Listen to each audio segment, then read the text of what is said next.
Today, on the Everett Ellison Show, we're going to talk about this phenomenon in the black community that I call the Black KKK. Yeah, we're going to talk about how the Democratic Party and the Black KKK all came together to make this crazy demonic culture that we're dealing with now. Today, on the Everett Ellison Show.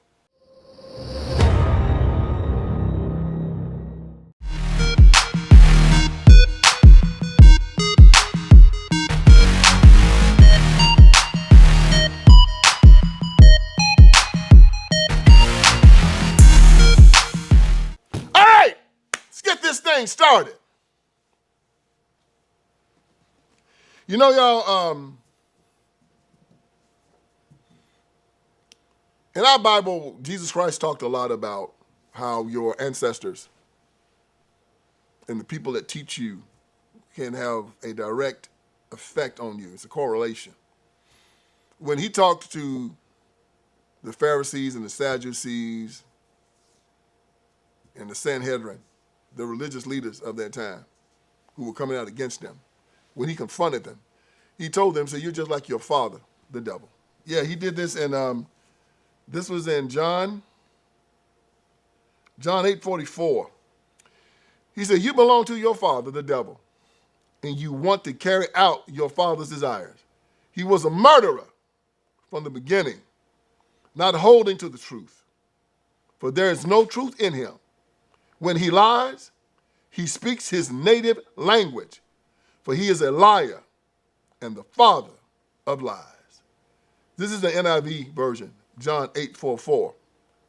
This is interesting because when I think about black people, black Democrats now, I think about their connection and how they're so much like their predecessors, the old Democrats back in the day, how their politics resemble the politics of their old masters, their fathers, the devil. You got to understand who this party was now, and really still is. It's always been evil. They were the party of slavery from 1800 to 1860, the party of the Confederacy from 1860 to 1865, the party of Jim Crow from 1865 to 1965, and now they're the party of 9-month abortion, castrating little boys and calling them little girls, and calling it LGBTQ, giving double mastectomies to little girls, calling them little boys, calling it LGBTQ, sexually grooming little children in bathrooms, sexually grooming little children, and allowing grown men to go into bathrooms with them and share locker rooms with them, watching them shower, and calling that LGBTQ, allowing men to participate in women's sports. And all that comes under the rainbow flag and the LGBTQ thing. Yeah, and insanity. They're a party that believes in open borders. What does that mean? Just allowing people coming to the country.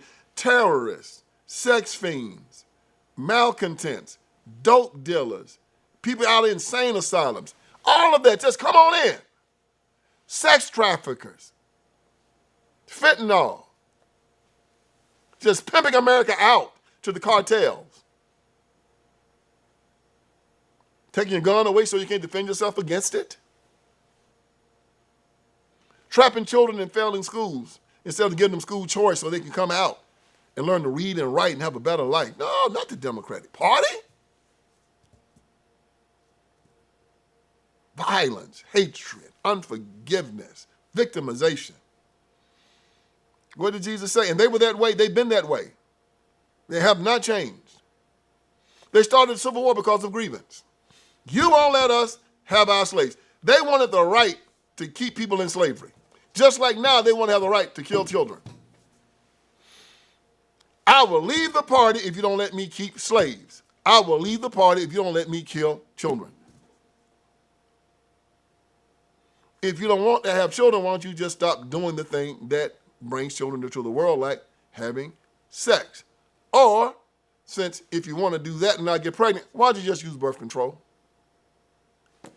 Hell no. Well, the pharmaceutical industry needs the body parts, right?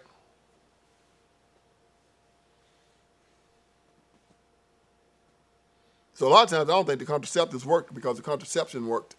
How would the pharmaceutical industry get the body parts that they need? And how would Planned Parenthood get paid? So they setting y'all up, children. They've set up a promiscuous, sexualized, grooming environment to trap you little children off.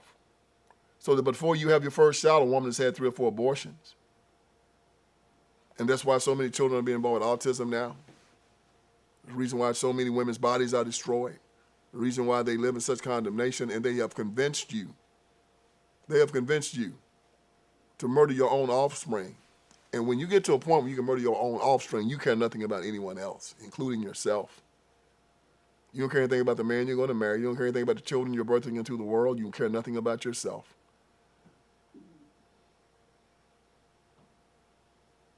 And it's destroying American society. Consequently, America is dying. We're in a death spiral now.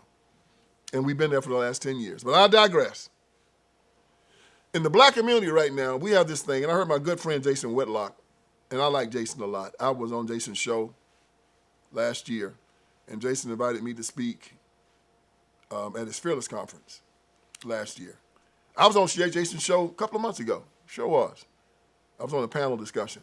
And Jason's a conservative.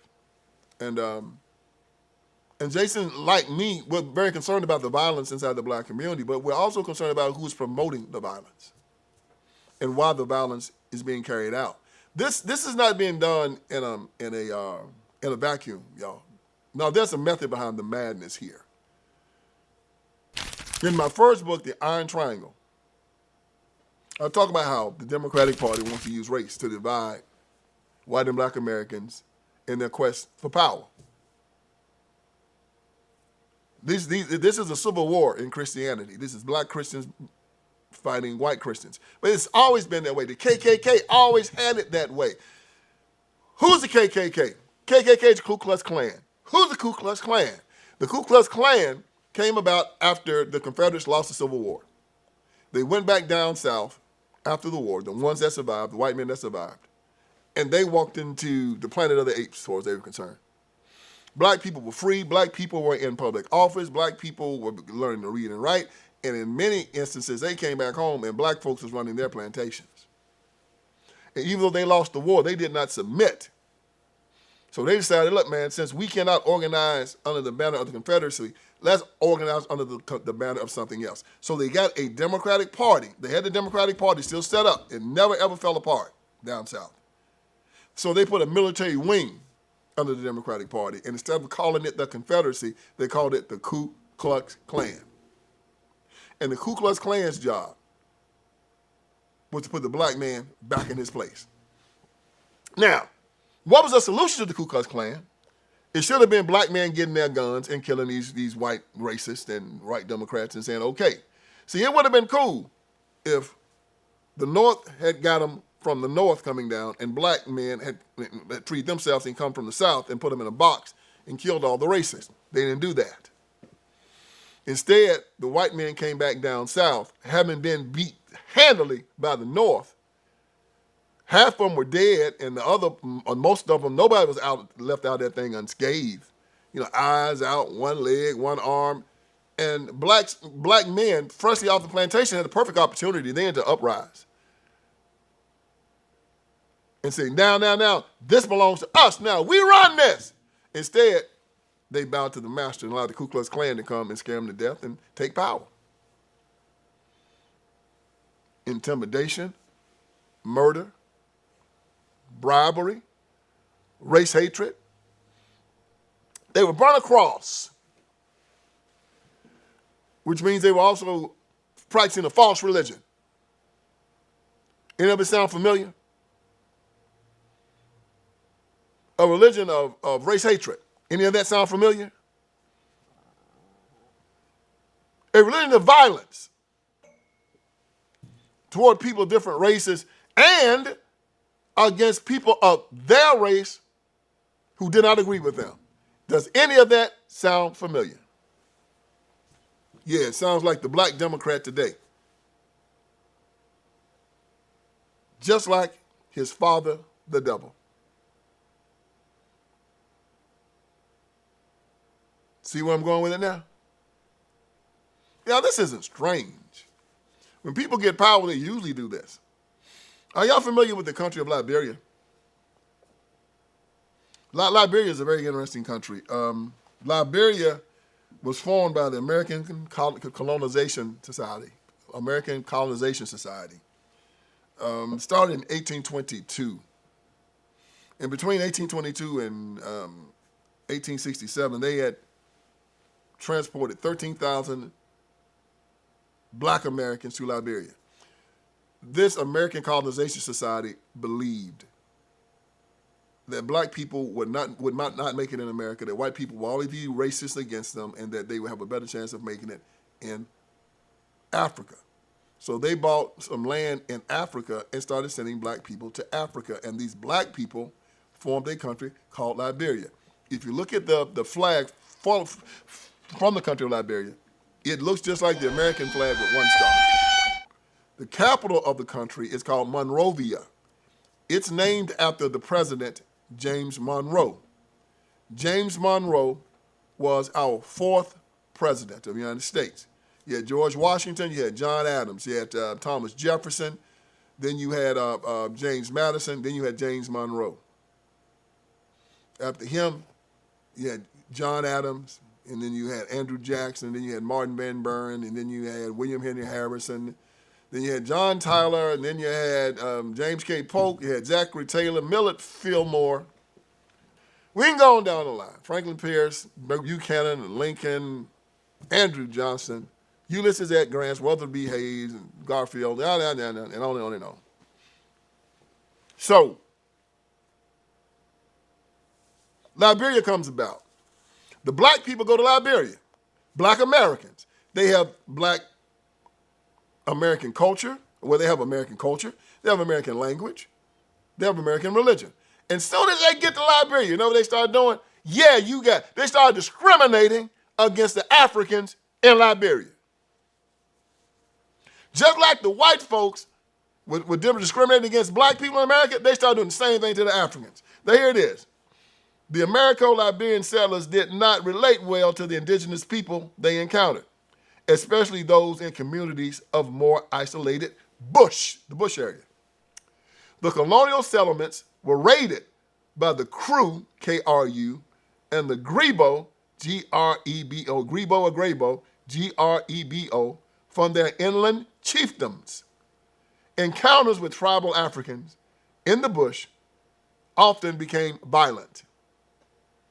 Believing themselves different from and culturally and educationally superior to the indigenous people, listen again, believing themselves to be different from and culturally and educationally superior to the indigenous people, the Americo-Liberians, and that's what they call themselves, Americo-Liberians, developed an elite minority that created and held on to political power. Sound like apartheid, don't it?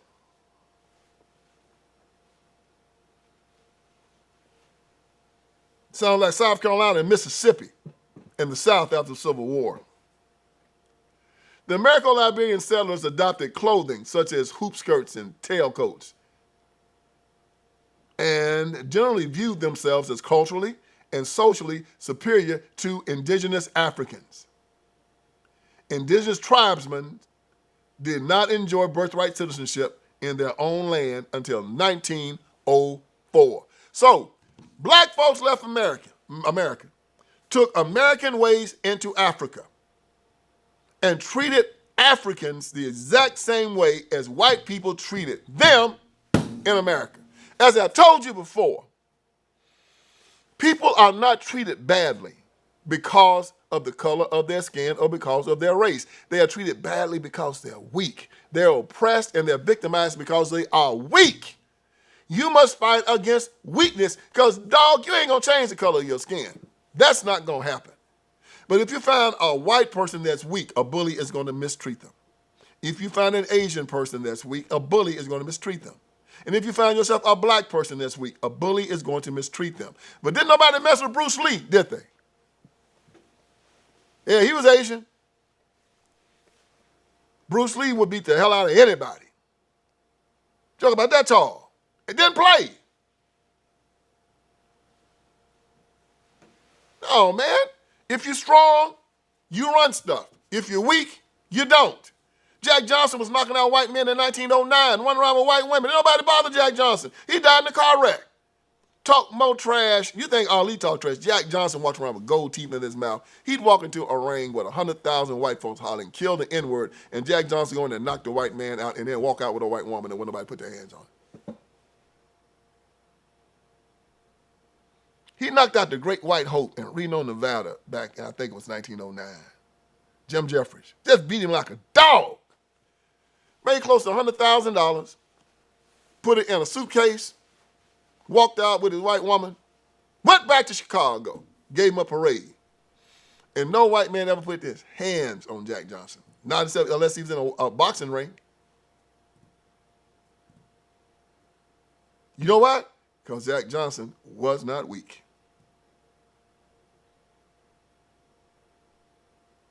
Amazing, the night that he won the world championship, the Ku Klux Klan went out and they hung 9 black men that night. Now, why did you think they chose the men that they chose? Because I'm sure they were very weak. They didn't. Why did they go kill Jack Johnson? Why did they choose these other men to go and get? Because they knew they weren't going to touch Jack Johnson. But these other guys acted the way a lot of black men act today. They're cowardly. So they got the Ku Klux Klan learning from their Democrat ancestors, just like they did in Liberia. They know how to do politics. They know how to steal elections. Boy, the Democrats were good at stealing elections. Boy, you talking about stealing elections. Woo, them suckers was good. They had this thing down south. They called it the 8-box rule. They knew black people couldn't read. Most couldn't write. So in order to vote, they had all these constitutional officers. And they had each one, they had a box for each one of them. And you had to write down the name of your candidate and the office he was running for, and then put that into the right box. And when they checked the box, if the candidate's name and the name on the box didn't match in the office, they throw the vote out. And black people would get up there and look at it and get all confused and just walk off. Democrats did that. They had these literacy tests. Actually read the Constitution, man. And then if you could read it, it actually explain it. And if you could explain it, you had to explain it to the satisfaction of the person sitting there listening, the registrar. If you got through all that, they make you pay a poll tax. And most people don't have any money. They could waive the poll tax to whomever they pleased. So before a white person came up there, they'd say, yeah, don't wait. The black person, yeah, that'll be $5. And the jokers didn't have a dime to his name. That's how they learned to cheat, legally cheat. How do they legally cheat now, y'all? Souls to the polls, street money, bottle liquor in a pork chop sandwich, ballot harvesting, legal cheating. They use violence. You see what they did in Cincinnati when they beat up those white people? What white person wanted to live in a black neighborhood after seeing all that kind of mess happen? So they keep their neighborhoods clear of anybody that's going to come in and change the racial dynamic of it or the political dynamic of it through violence. You white and move in one of those neighborhoods if you want to. If you're Republican and move in one of those neighborhoods, they might beat you down. So they keep control through violence. They keep it through intimidation. They keep it through making fun of you and ridiculing you.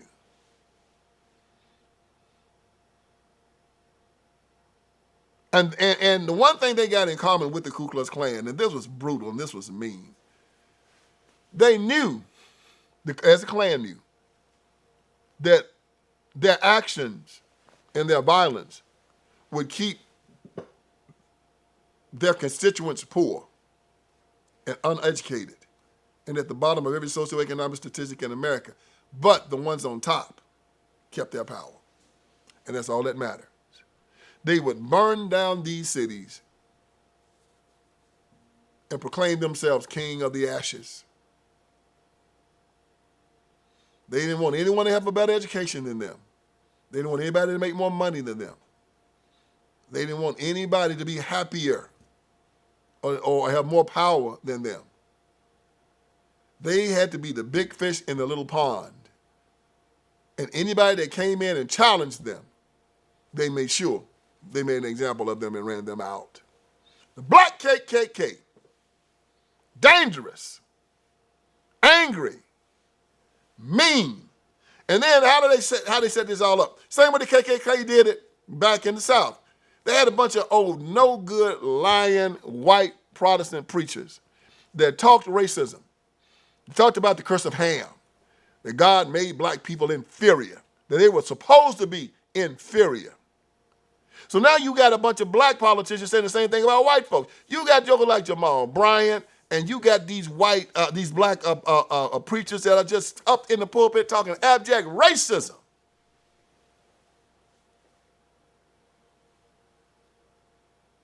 White supremacy this, DEI that, systemic racism this, George Floyd that, racial reckoning this. You obligated to somebody else's money. Reparations this. Yeah, all coming from the pulpit. Why? Racial hatred coming from the Democrat Party. And who are they learning from? Their father, the devil, white Democrats. And they still do it today. Haven't changed. All the racial strife comes from them. All the hatred comes from them. All the unforgiveness comes from them. All the marching and the fighting and the burning and the Black Lives Matter and Antifa comes from them. From bleeding Kansas to the Civil War to Jim Crow, Civil Rights Movement, and now this. All of it comes from them. And now you got this Black KKK that Jason Whitlock talked about. Joker's just as bad as the white KKK. No difference. I'm looking for them to start burning crosses in a little while. I mean, they brought back the new Black Panthers. They even had the midget Black Panthers. They had the midget new Black Panthers. I remember, I saw the midget Black Panthers fighting the midget KKK on the Jerry Springer show one time. It was one of the funniest things I ever saw in my life. I got to repent from that. The midget KKK against the midget new Black Panthers. Okay. Anyway, I digress. But you got to make fun of these people. There are two sides. Both are extremists and they're both crazy. But the race hatred in America is doing the same thing. The Black KKK race hatred in Black America is doing the same thing that the race hatred and the white KKK did to white America. It kept them at the bottom. Nobody is going to come into your community and invest money and build something when you have that type of hatred. The one thing you need before someone invests in your community is security. I got to know that if I build this store, you're not going to burn it down. I got to know if I build this store, you're not going to come and rob it blind. Not these people.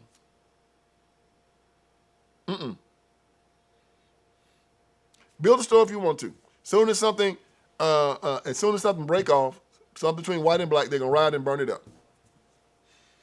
Build it if you want to. As soon as they run out of food stamps, they're going to come and they're going to take the food out of the store and walk off with it because Democrats have told them they're victims and that they're not going to arrest anybody who shoplifts. And then, because Democrats went to the Karl Marx School of Economics, as soon as you start pulling out these stores, as soon as you start pulling them out, what are they going to scream? Racism.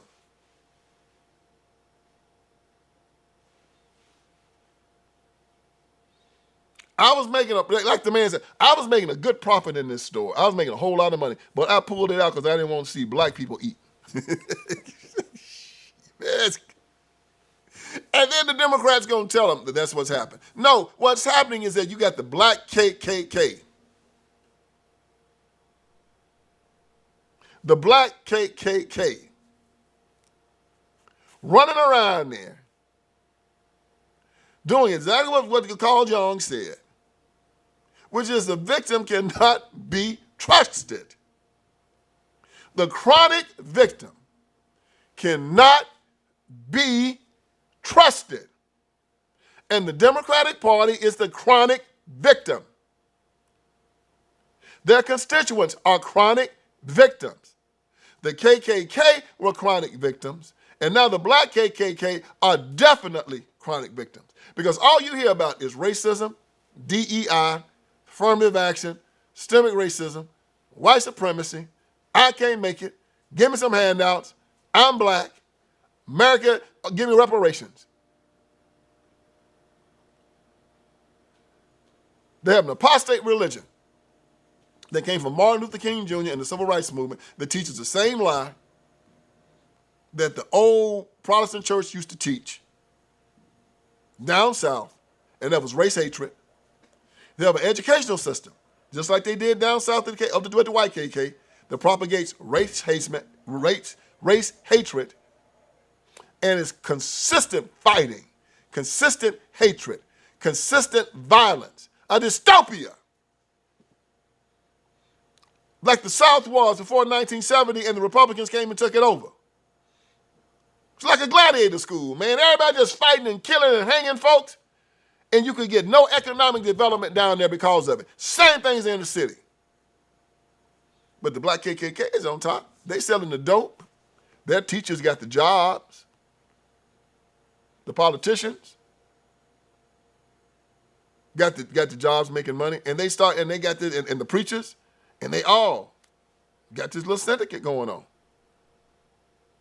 where they all make it off of the black community, the poor and the poverty and the hatred. And they're not going to give it up. So just like in Liberia, the Democrats have created a system and kind of an apartheid system where you have a political elite that's going to take advantage of the people at the bottom and the weak. You had black Liberians taking advantage of black African natives because the black African natives were weak. Just that simple. In America, you got the black Ku Klux Klan taking advantage of inner city black people because inner city black people are weak. They preach victimization. Both of them, they have that in common. They preach race hatred.